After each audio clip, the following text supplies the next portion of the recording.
Ya están en nuestros estudios Emilce Rodríguez, que es maestra del Distrito Escolar 20, maestra jardinera, como podrán ver, y también Joaquín Gardel, que es miembro de Padres Organizados, padre de chicos de nivel inicial y nivel primario. Antes, Dani, el dilema de las clases. Adelante.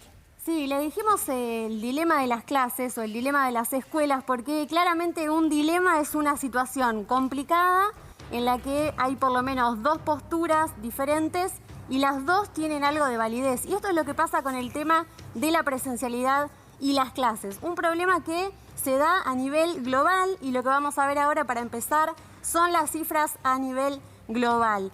168 millones de niños y niñas no pudieron ir a la escuela durante casi un año. Estos son datos de la ONU y de UNICEF que alertaron sobre el riesgo de que las escuelas no estén abiertas, de lo que significaba para millones de niños y niñas, sobre todo en situaciones más vulnerables, ¿no? Mirá la comparación con los que no iban antes de la pandemia, ¿no? O sea, casi se duplicó. Bueno, eso es lo más preocupante también porque esta cifra de 250 millones de niños y niñas en edad escolar que ya no iban a la escuela, claro, se puede ver incrementada por esta situación. Deserción definitiva. Exactamente. Sí, terrible. Quizás aquellos alumnos, alumnas que les costaba más, que su familia le costaba encargarse de las tareas de cuidado, organizarse. Bueno, la cuestión se complica todavía más. Por eso la ONU y UNICEF hablan de catástrofe educativa, catástrofe generacional. Esto es una de las miradas y una también de las visiones para que vuelvan las clases. Vamos a seguir con los datos internacionales. Regiones del mundo con más días de escuelas cerradas. América Latina y el Caribe, 158 días en promedio. El sur de Asia, 146 y África, 101 días. Mira, somos récord en esto, qué triste.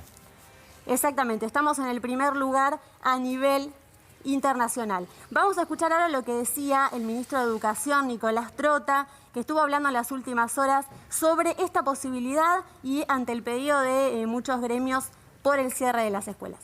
Nosotros marcamos con claridad la necesidad que se comience por aquellos espacios de restricción que pueden permitir que eso ocurra y no, en primera instancia, como primera medida, penalizar a los espacios que la evidencia, que los especialistas nos confirman, como son las escuelas, cumpliendo protocolos, que no son donde se dan los contagios porque son espacios de bajo riesgo. Los contagios se dan en las actividades sociales, se dan en distintas instancias, que es donde tenemos que poner el foco. Esto era grieta, significaba grieta esto antes, ahora parece que no. Están todos de acuerdo en esto, en que lo último que se cierra son las aulas. Exactamente, eso es lo que se repite, el intento porque la presencialidad continúe. Hay algunas provincias que ya están haciendo mesas, siguiendo los casos de cerca, para en caso de que algunos distritos, como por ejemplo en la provincia de Buenos Aires, donde están preocupando los contagios, se empiecen a cerrar. Esto está en debate todavía. Pero por el otro lado, en el dilema, vamos a ver cómo aumentó la circulación, que es uno de los datos que la comunidad educativa más tiene en cuenta para decir, no es solamente lo que pasa en el aula, la burbuja se puede mantener, pero lo que pasa, lo que preocupa sucede en el transporte público, en la calle. Hoy el doctor Pedro Can decía la aglomeración de padres a la salida de las escuelas, lo ponía también como una variable. Acá estamos viendo los datos promedio. De noviembre, cuando directamente no había clases, 1.700.000 personas circulaban en el AMBA en el transporte público. En diciembre ya subía a 2 millones. En enero volvía a bajar, 1.800.000. En febrero también 2 millones. Y en marzo, donde empiezan las clases, ya en la provincia de Buenos Aires también, recordemos que en Capital fue el 17 de febrero, 2.400.000. Un 20%, se agregó un 20%. El 20% del que habla el gobierno lo vemos acá en los datos de la circulación. Muy interesante. Ya llevamos 2.300.000, es el promedio de abril. Veremos cómo cierra abril teniendo en cuenta que puede haber más restricciones al transporte. Gracias, Dani, completísimo. El transporte público así como está es completamente inviable, completamente inviable para un escenario de segunda ola tsunami como el que estamos viendo. Bueno, gracias por venir, Emilce, gracias por venir, Joaquín. Emilce, primero vos, ¿qué piensan los docentes respecto de esto? Mira, antes que nada podría decirte, me parece importante que todo esto, que son números, cifras, tanto a nivel internacional como a nivel jurisdiccional cuando se analiza, para nosotros no son lo más importante. Son cifras, son importantes para los políticos, para los que toman las decisiones. Para nosotros cada uno de esos numeritos que están ahí son personas, son sujetos. Para eso trabajamos, para eso nos formamos y lo que hoy estamos pidiendo tampoco tiene que ver con las cifras ni con la política. Tiene que ver esencialmente con respetar los derechos de los sujetos, de todos, de los niños, que son los protagonistas del acto educativo en las áreas en las que me compete y por la que vamos a charlar con Gabriel, pero también de los trabajadores de la educación, docentes y no docentes, y de las familias, que somos... ¿Qué es concretamente? ¿Qué? ¿Qué Perdón. es concretamente? ¿Quiénes? Los auxiliares, las personas de limpieza. No, ¿qué es porque concretamente lo que los docentes proponen respecto de lo Lo que está nosotros pasando? pedimos en este momento es un cierre temporal por el tema de que vemos que las cifras de la ola superaron el pico de lo que fue el año pasado. Y a la vez en el día a día nosotros ya hay cosas que no se pueden sostener. Si bien es cierto que las burbujas a nivel reducido y grupal sí se pueden sostener, hay otras cosas que se están complicando, como por ejemplo todo lo que son los protocolos para pedir el aislamiento de la burbuja, el aislamiento de un docente positivo de COVID o de un caso sospechoso de COVID. Vos sos docente en 2 escuelas distintas. Yo soy docente en una misma escuela en 2 roles distintos. Ah. Soy maestra de sección y maestra celadora, lo cual quiere decir que acompaño a más de una sala en el otro turno. En un turno estoy con una burbuja y en el otro acompaño y asisto en todas las burbujas que me toque.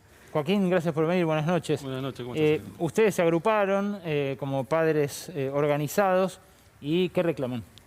Nosotros desde octubre venimos reclamando por la presencialidad de nuestros hijos. Claramente entendemos que la virtualidad fue un plan B que se hizo durante el año pasado, que fue obsoleto durante mucha parte del año pasado.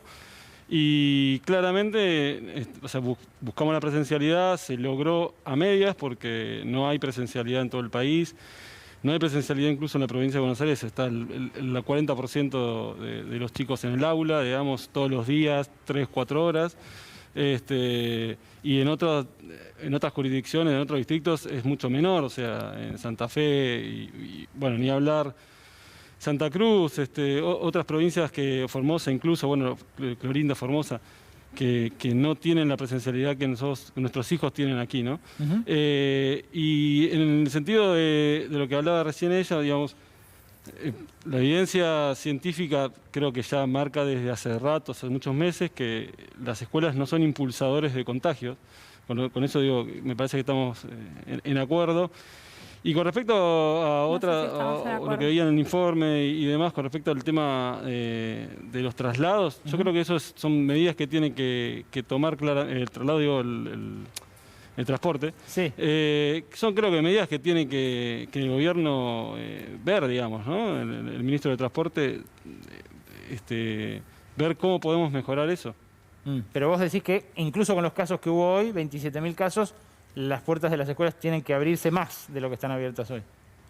A ver, lo que nosotros decimos es que los chicos tienen que estar en el aula la mayor cantidad de tiempo posible y en un caso ahí está el dilema, ¿no? Ahí está el ¿Cómo? dilema. Ahí está el dilema. ¿Cuál es la mayor cantidad de tiempo posible? Bueno, claramente. Digamos, y ante un caso de rebrote que estamos viéndolo quizás, cerrar, o sea, tiene que ser lo último en cerrar, claramente.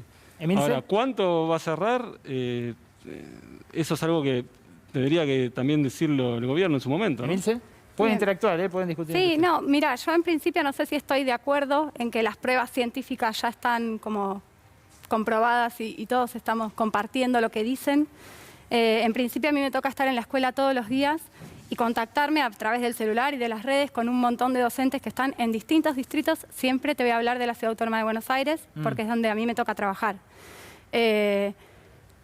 A mí me parece que empíricamente hablando, si nosotros miramos la realidad de hoy, nosotros tenemos compañeros docentes que están en terapia intensiva con respirador, con los cuales todos los días nos contactamos para ver si ellos están bien o no están bien y las familias que están del otro lado lo saben.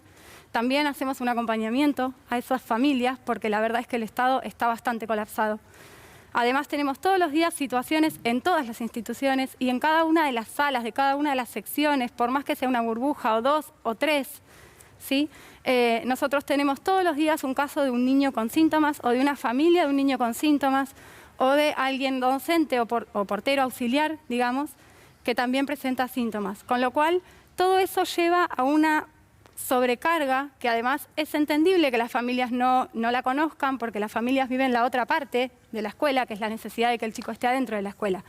Pero la escuela es una institución del Estado. Joaquín. Y como tal tiene cosas que cumplir. Y esas cosas cada vez son más y cada vez funcionan peor. Y eso atrasa y nos desvía a nosotros de la mirada que tenemos que tener, que es la mirada que las familias necesitan y los niños principalmente también, que es una mirada pedagógica y educativa. Yo creo que con respecto a los contagios, es una situación difícil. Digamos, nosotros estamos muy agradecidos de lo que han hecho los docentes y el grupo docente. Yo tengo que, me parece que un poco vamos a lo que estaba diciendo recién. Sí, perdón, yo soy padre, o sea, este debate a mí me involucra directamente, ustedes los dos son padres, acá nadie le está haciendo el mal a nadie, lo que quiero decir hay posturas encontradas, bueno, discutamos. Me parece que en un punto coincidimos que es importante la salud, pero también es importante la salud integral de todos, ¿sí? De los niños estuvieron 8 meses... sin la escolaridad, digamos, la presencialidad que fue vital, ¿sí? Me parece que el tiempo de cierre, si hubiese tiempo de cierre, tiene que ser lo mínimo. El problema, yo entiendo lo que vos decís, lo que pasa es que el problema es realmente cuál sería el tiempo de cierre. Ahí, la verdad que el año pasado... Tuvimos 8 meses. O sea, vos tuviste virtualidad, vos sos docente inicial, ¿no es cierto? Yo estuve en virtualidad a partir del 16 de marzo del año pasado, del mismísimo día en el que se dijo que las escuelas no tenían más presencialidad. ¿Y fue demasiado, Emilce? ¿Fue demasiado el cierre? ¿Quizás debió haberse abierto en el medio? A mí me gustaría, o sea, te respondo la pregunta, pero me gustaría acotar algo a lo que decía también Joaquín. El cierre para mí fue extenso, pero cuanto más va a ser extenso porque las decisiones políticas que acompañan el cierre no están. Entonces, los docentes siempre estuvimos preparados, tanto para trabajar desde la virtualidad como para trabajar desde la presencialidad. Desde la virtualidad es cierto que fue bastante más difícil, sobre todo por las diversidades. Es un sistema obsoleto, o sea, ese es el problema que tenés. Pero déjame terminar la idea, por favor. Cierto que hay algunas complicaciones que tienen que ver con las tecnologías y el acceso a las mismas, que dependen de las diversas jurisdicciones o lugares en los que cada uno se desempeña. ¿Está bien? Nosotros como docentes trabajamos como equipo con aquellos compañeros o compañeras que tal vez no manejaban o no dominaban tanto lo que era la virtualidad. No tiene que ver con lo que vos hagas Minuto también. Final Tiene que ver con lo que los chicos aprenden, el otro informe que no quiero que se quede afuera. Bien. Por favor, argumenten, minuto final para cada uno. A mí me parece que no hay que plantearlo en una relación dicotómica, o sea, es decir, no hay que plantear la postura de las familias enfrentada a la postura de los docentes, porque familia y escuela siempre, históricamente, trabajaron juntas y eso es lo que tenemos que hacer. Ahora, es cierto que hay que exigirle a los gobernantes, a los políticos, que tomen las decisiones y hagan lo necesario económicamente para acompañar las decisiones que toman. Es fácil escribir, por ejemplo, es fácil escribir en un protocolo cosas que a la realidad no llegan nunca y que la responsabilidad de que no lleguen termina siendo siempre del maestro o de la directora o de la supervisora. Acá hay estructuras políticas que deben hacerse responsables de las decisiones que toman y actuar en consecuencia. Y las familias pueden plantear todo lo que les parezca, porque siempre la escuela estuvo abierta a escuchar. Pero me parece que el planteo tiene que ir direccionado hacia los que tienen el poder de tomar las decisiones y modificar la realidad. Pero está más que claro, yo concuerdo con lo que vos decís. Nunca nosotros dijimos nada en contra de los docentes. Totalmente al contrario, estamos agradecidos. A la responsabilidad de las autoridades, por ejemplo, del gobierno de la ciudad, los que manejan nosotros hicimos siempre, nuestros reclamos a los gobiernos. A ver, en Provincia de Buenos Aires, nosotros estamos tratando de que Agustina Vila nos reciba, porque hay protocolos, por ejemplo, de la Provincia de Buenos Aires con respecto a las escuelas salesianas, ¿sí? Con respecto a las escuelas de los internados, ¿sí?